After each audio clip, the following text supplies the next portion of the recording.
So we are live. I am excited to bring you this series.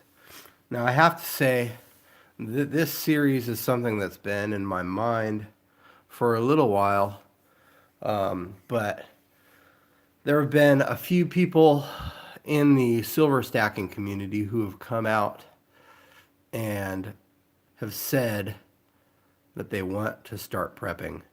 And so I bring you this series that I call So You Want to Start Prepping. I see some people showing up here. We got Stacking and Prepping in the house. Hello, Stacking and Prepping. Excited to have you on.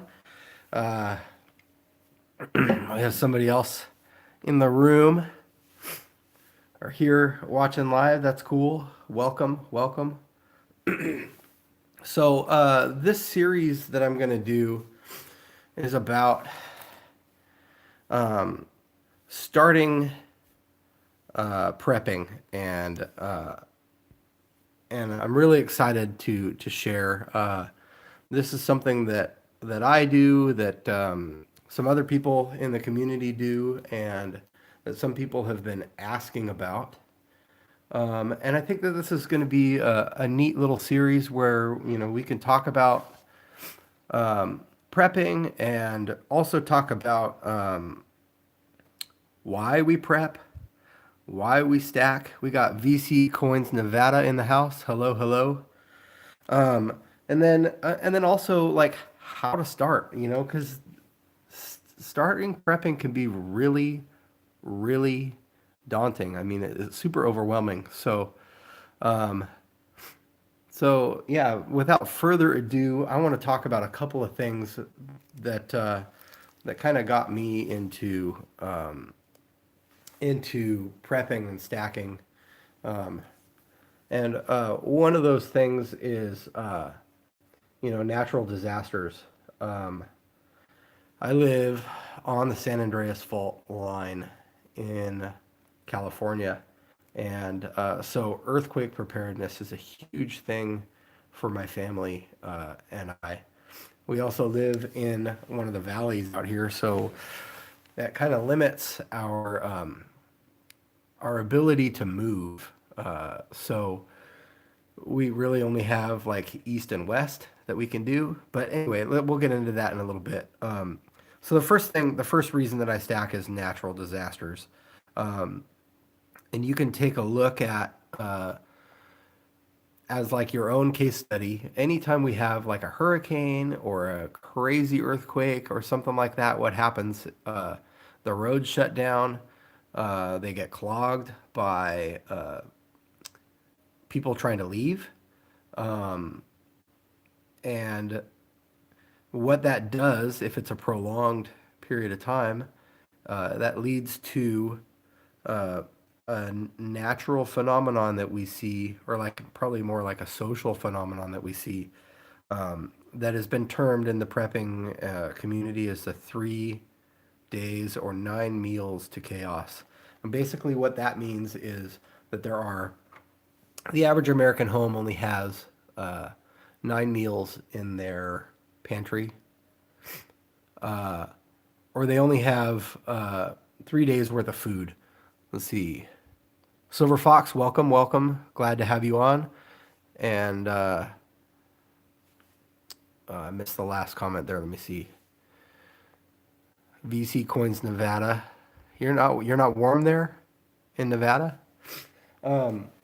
So the 3 meals or 9 meals or 3 days to chaos. Basically, we can see that repeated over and over again when we have hurricanes, crazy natural disasters. What happens is the road shut down, and then you don't have delivery trucks coming in bringing food to the grocery stores, and so all the supplies at the grocery stores just disappear. We saw it in North Carolina just recently. You can see it in Venezuela right now. It happens, and so what happens after 3 days is chaos. You got people starting to loot, people starting to do home invasion robberies and steal people's food and do all of that stuff. So That's another reason that I prepare. South Texas prepper, great to have you on, my friend. Uh, Another thing, another social study you can look at is like a Black Friday example. YouTube is chock full of examples where people are waiting in line for the Black Friday, the stores to open to get that sale, and they just trample everybody, and it is absolutely ridiculous. And I don't want to put myself or my family in a situation where we're going to deal with that. CC Trapper, welcome. So Black Friday is another reason. Uh, and then everybody always talks about zombies and preparing for the zombie apocalypse. But what I want to talk about is something called the Golden Horde.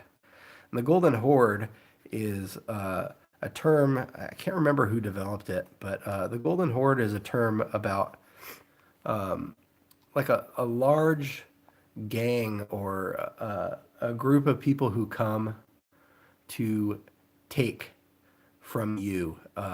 And so if you have a community set up or you have a situation where you're holed up somewhere and you've got these groups of people or gangs that develop out of these situations, they pool together because there's safety in numbers, and they come the Golden Horde. They come to take all your preps and either kill you or do whatever they want, but they're going to take your stuff. So that's the Golden Horde. You can Google it and read the definition. I'm sorry if I'm butchering it. But to me, those are zombies. So a person who is going to come and take uh, my sustainability, my family's sustainability, food, shelter, the essentials, water from us and cause us to die for lack of those things, those people are zombies in my mind. And what do we do with zombies? We destroy the brain. So that's where I'm at. Those are the reasons, or some of the reasons why I prep, why I stack silver and other precious metals.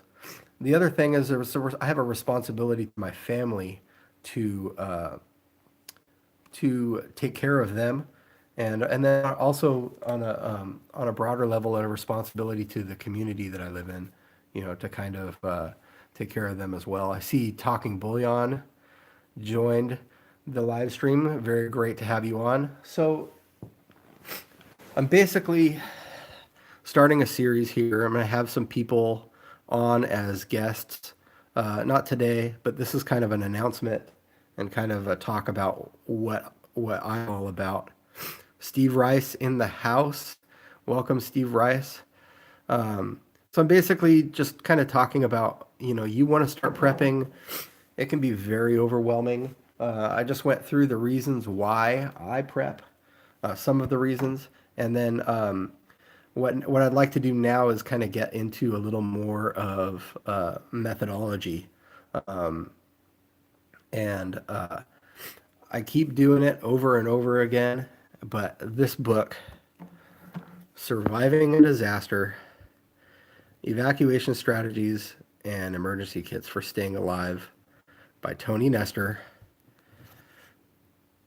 And I believe, sorry, it's not going to focus. Here's his website, apathways.com. The book is $10.95. You can also get the electronic version. I don't think he's doing actual physical copies anymore. But at the risk of giving away too much, let me look at this off screen here real quick.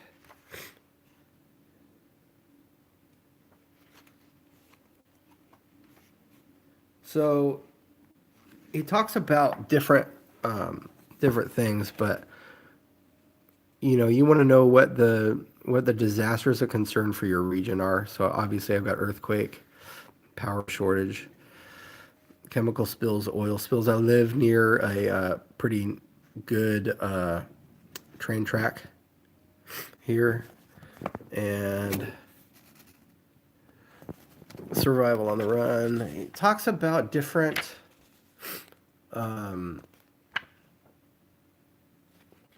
strategies, different levels of disaster, and all of that. Setting up a tub that has stuff in it that are ready to go, and then you just throw that in your car and you leave, kind of stuff. Cash is king, so fiat currency is going to be important. Uh, Experienced urban survivors recommended having $100 to $200 on hand, and that those be in the form of small bills like fives, tens, and twenties, along with a few rolls of quarters. I think there was like I can't remember which book I read. There was a book. It's either 1 Second After or Patriots, where they buy gas and gas is like $200 a gallon or something like that. But they had the fiat currency and they know that it wasn't worth anything, and so they just dropped it because why not? You need the gas, then you get the gas. So surviving a disaster, and the cool thing about this is it's not very long. This book is 56 pages long. There's tons of photos in it. There's checklists. There's ideas how to get started, and he talks about like 14 days worth of food. Really, that's all you need. It's 14 days to start out, and that's not super hard. And then he also will give you a great idea of where to start.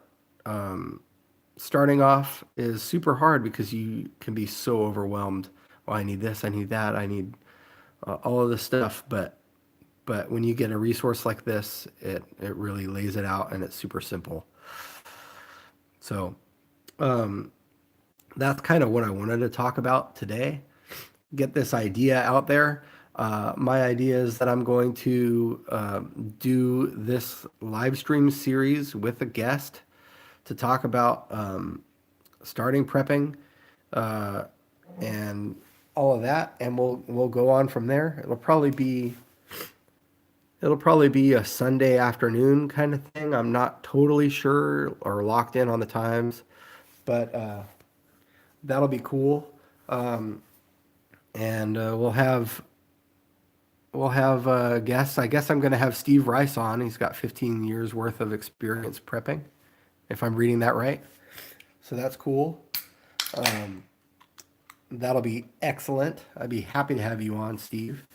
I'll definitely get some stacking and prepping time with Mr. Stacking and Mrs. Preppin, or however, Mr. Stacking and Mrs. Preppin. There you go. You stack and she preps, right? I don't know. I am not an expert on everything, obviously. I have my fields where I am an expert, and then I have the fields where I'm not so great. I'm an expert with firearms, but medically speaking, I'm probably run of the mill first aid and a little trauma training. But where I lack, my tribe or the people that I associate with in the prepping community around the area where I live make up for it. So we cross train each other, and that's another topic that will be a great thing to discuss. So cross training. I'm going to write this down. And building your tribe.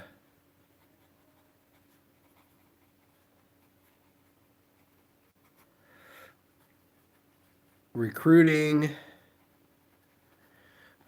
things like that. So you got to be really careful who you recruit and how you do it, and what.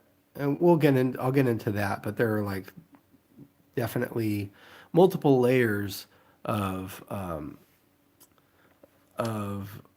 types of recruiting where I recruit my friends and they're not even really they don't really even know it. Um, One of the tools that I use is this book. I recommend this book to them, and the people that buy it, okay, then I know maybe they're a little more serious than the people who go, "Oh yeah, cool," and then they never buy the book. Those are the people that I'm not probably going to be too serious about getting them aligned with me and getting them up to standard and stuff. I mean, it's $10.95, under $11 for a book that's going to give you mindset, how to formulate escape plans, straightforward approach to assembling food stores and things like that, must-have items for first aid, how to prepare your kids, proven techniques for obtaining safe drinking water, and tips for communicating and reuniting with family after a disaster. So basically, starting out, buying a book, I think, is probably your number one thing. I got this book and his other another book that he had as a bundle for like $20 when the grid goes down, and this is like a follow up, I think, to surviving a disaster. And there's some other ones that I still need to get, but I haven't pulled the trigger on yet. But that will happen soon. So I got 7 people on. I got 3 likes. I'd love for you guys to go caress that like button. I want to be able to use it later, so don't smash it. Don't break it. Um, and I'd like you guys, if you have any questions, to fire away. And at that point, I've talked about my bullet points, the things that I wanted to talk about at this time. So I'll just leave it open for questions and comments. I see Seduced by Silver just joined us. Hello, Seduced. Thank you for joining. And right now, you guys, if you want to ask some questions about starting prepping or any prepping questions you might have, like I would love to answer them if I can. Other than that, I'm just kind of kicking back on this Sunday afternoon. Got the kids down for a nap, cracked a beer, and we're just hanging. So I appreciate you guys joining me.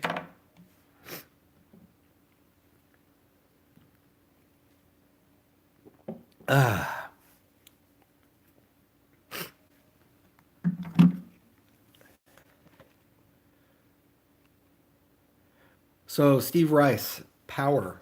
That's a great question. That is an area where I am severely lacking. My my home has solar panels on it, but they're set up to feed into the grid.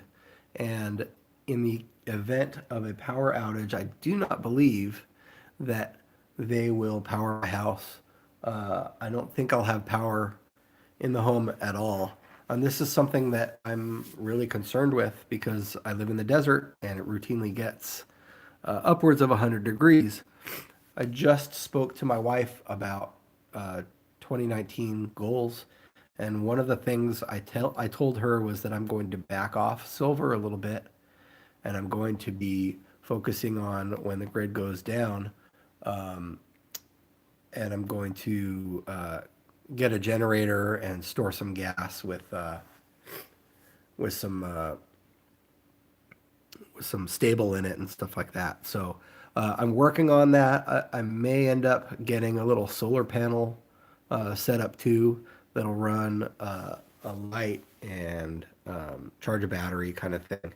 We'll see, but that's an excellent question. That's one of the areas where I'm pretty weak in, and I've got to bump those numbers up. So thank you for that.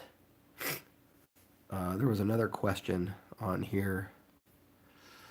How is everyone splitting their expendable income? 50% preps and 50% precious metals, for example. Um, I haven't really done any of the math on it, but I kind of I'm in a unique situation. My wife works and I work. We don't really have an expendable income, but we're definitely what I consider to be maybe upper middle class. So when I see something and I want it, I pretty much can just buy it. Uh, but I've got to be careful because we don't want to overextend ourselves or anything like that. But like right now, if I found a generator that I really wanted, I could definitely just go buy it. There would probably be a conversation before it. You know, I don't just do blind large purchases without the wife. But but I don't. To answer your question, I don't know what I'm doing with the percentages as far as precious metals and preps. I've got the nice thing about like food and water is that they last quite a while. Like I don't have to do anything about water until 2021, and so and then that'll be simple. I just empty my water barrels and refill them, and so that's pretty cool. Um, the food, you know, the way I store the food, they have a 30-year shelf life. So uh, all I'm basically needing to do is add to that and and check expiration dates on things in the pantry. Um, I definitely want to convert my panels to a battery bank or battery wall, basically in the garage or you know in somewhere that's good. And and then I also want an inverter. Yeah, all of that stuff is great. The problem, I think, is that California law, I may have to do some unlawful things to do that. I'm not sure. So I'll have to check with my the local law to make sure that it's okay. But yeah, I don't want to get myself into any trouble. Yeah, toilet paper. You're not kidding, John Smith. Toilet paper may be one of the most under underrated things to stack or prep. Another thing is probably Blistex or sunscreen. A lot of people don't prepare that. Yeah, so I'd be really interested in recommendations for generators. I've got a lot of work to do in the garage area. I've got right now we have three vehicles, and I'm looking at selling. I have a 97 TJ, and I have a Jeep, and I also have a little Corolla, Toyota Corolla, and I'm looking at getting rid of both of those and getting an overland truck. And that'll free up some space in the garage to kind of take care of some of the things that I've been neglecting in the prepping and stacking variety. So let's see.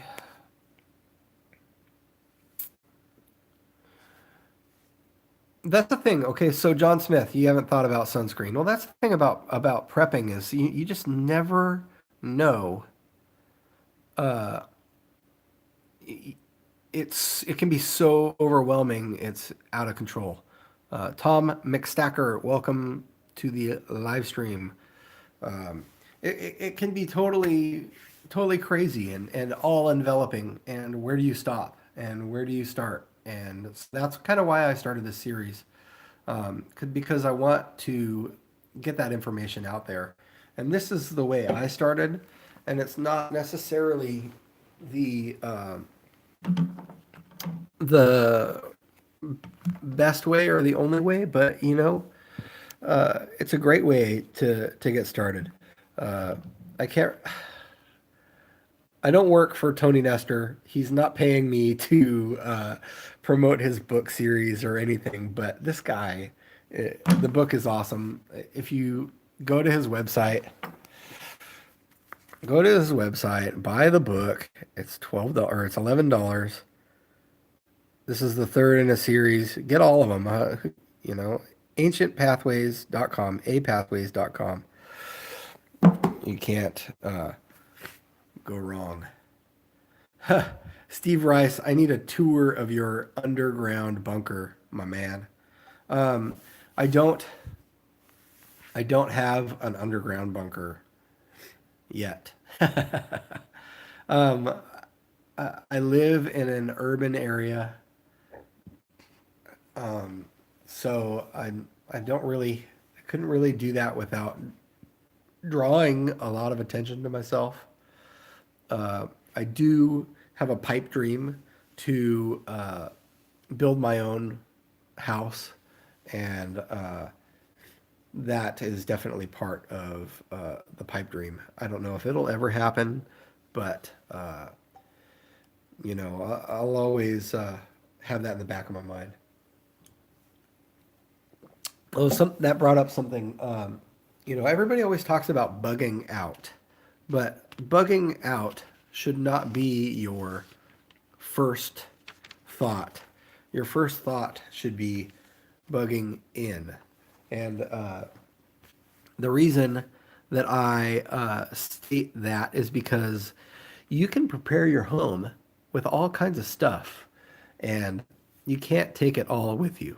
So, staying shelter in place, staying home, locking the doors, barricading your doors, uh, barricading your windows, locking everything up, and sitting tight is very preferable. You already have the shelter. You already have water. You have somewhere to store water.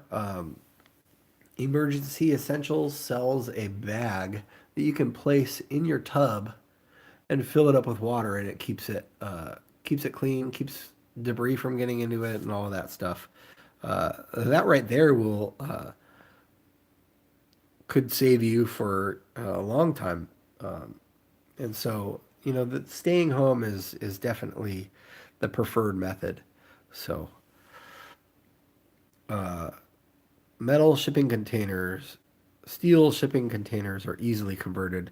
Yeah, that's the truth, Steve Rice. I actually, the plans that I've come up with for the house build, if I ever get the opportunity to build one, involve using the steel shipping containers. Uh, and I think there's like 9 or 10 of them. So, in the plans, maybe that's something that I'll share in the future. I don't know. We'll see.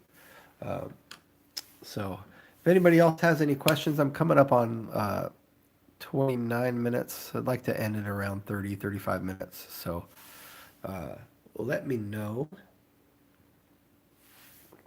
I got 10 people on and 6 likes. You guys go caress that like button if you would. I would appreciate it. Don't smash it. We want to use it for the next time. So, cool. I'm excited about this series. I'm going to try to do it maybe once a month on a Sunday afternoon, so we're not too crazy. Uh, I'm not set on exactly what day it is. If it'll be what day. I'm not set exactly on which weekend it will be. If it'll be the first, second, third, or fourth. It just kind of depends. But I appreciate all of you guys hopping on here. Don't worry, Steve. I'm not giving away any secrets here. I already know that I messed up on this live stream, but I'll scrub it before it goes public after we shut this off. So I don't know if any of you guys caught it, but I did. So that's the important part. This is a SOG. knife. Uh, this is called a Trident. It's got an auto assist on it and a lock. And this is a variant of their Flash 2, I believe. The the knife design, I liked the knife design of this. The Flash 2 comes in a couple different designs. There's a Tonto that I have that I use for work, and then this one's everyday. It's not super sharp, but I use it for utility. I haven't used it for cutting any seat belts or anything like that. Don't really get in the situation like that. You can get these online or at like Lowe's sometimes, and they're around like 75, 50 to $75. Sometimes the lock is annoying, but other times, I don't know. I haven't been in a situation where I wish the lock was engaged, but I have the setup for left pocket, so this sits against the edge of my pocket, and then the blade won't open in the pocket. And I primarily use my left hand with the knife because I keep my right hand ready for the gun. Let's see. Weapons and ammunition are a must. Yeah, you need to be able to protect your investment. And if you can't protect your investment, then when the Golden Horde or people who want to come take your stuff show up, then you're out of luck. So I don't advocate being a victim. So if there are no other questions, I'm gonna cut it. You got a 40-foot steel shipping container for $1,500. Construction dude was leaving town. Nice, Steve. That is an excellent pickup. That's a good steal. All right, guys. Well, I appreciate you guys popping on. I'm going to stop the stream now, but I'm looking forward to see where this series goes, and I hope you guys will join join me on this journey. And Steve, I am not throwing that knife away, man. It's I'm gonna use that thing, dude. I'm using it for unboxings. So I appreciate you sending me it. So anyway, you guys, thank you for joining me, and I will catch you on the next one. This is Slow Stacker. I am stacking and prepping it slow. Catch you guys on the flip side. Bye bye.